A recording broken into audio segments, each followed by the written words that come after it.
4 लाखाचं उत्पन्न मिळालं. त्याच्यात माझा फक्त 40,000 खर्च झाला.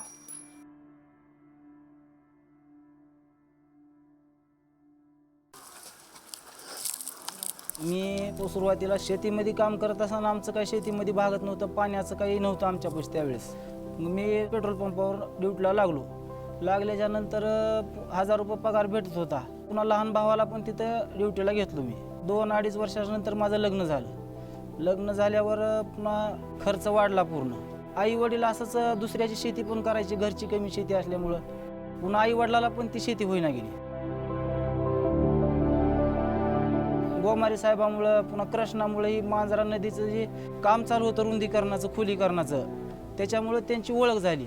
मग त्यावेळेसपासून मी रासायनिकचं खताचा वापर कमी केला. विषमुक्त शेती करणार, घरी पण लेकरावाले, माझ्या नातवाली लेकावाली विषमुक्त शेतीचंच अन्न खाऊ घालणार आणि बाहेर पण विकणार तीच अन्न, असा ही ठाम विचार आहे आमचा.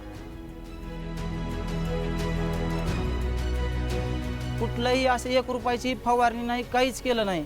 पूर्ण आर्ट ऑफ लिव्हिंगचे जे औषधं होते, एमझाईम, दशपर्णी अर्क, डिकम्पोजर ह्याचा वापर करून केळीचं उत्पन्न घेतलं. आणि ती केळीचं एक वैशिष्ट्य होतं, केळी जर पिकली तर आपण जर मार्केटमधली जर केळी आणली तर लातूरपासून घरापर्यंत आणूस तर पूर्ण त्याची साल काळी पडून जायची. पण माझी जी घरी पिकवलेली केळी होती, इथनं तुम्ही मुंबईला जरी नेली तर त्या केळीमध्ये काही देखील बदल होत नव्हता. इतका सेंद्रिय केळीचा बदल होता. मार्केटला जर रासायनिक केळी जर 10 रुपये किलो जात असली तर माझी 25-30 रुपये किलो केळी गेली. फार्मर्स को मेंटरिंग करना बहुत जरूरी है. ड्रॉट होने के बावजूद भी ये लोगों ने 1 लाख से 4 लाख रुपए कमाए हैं. तो इस मॉडल से हमने सिद्ध करके दिखाया कि इस तरीके की खेती करेंगे तो निश्चित रूप से हमारे किसान सस्टेनेबल फार्मिंग कर सकते हैं.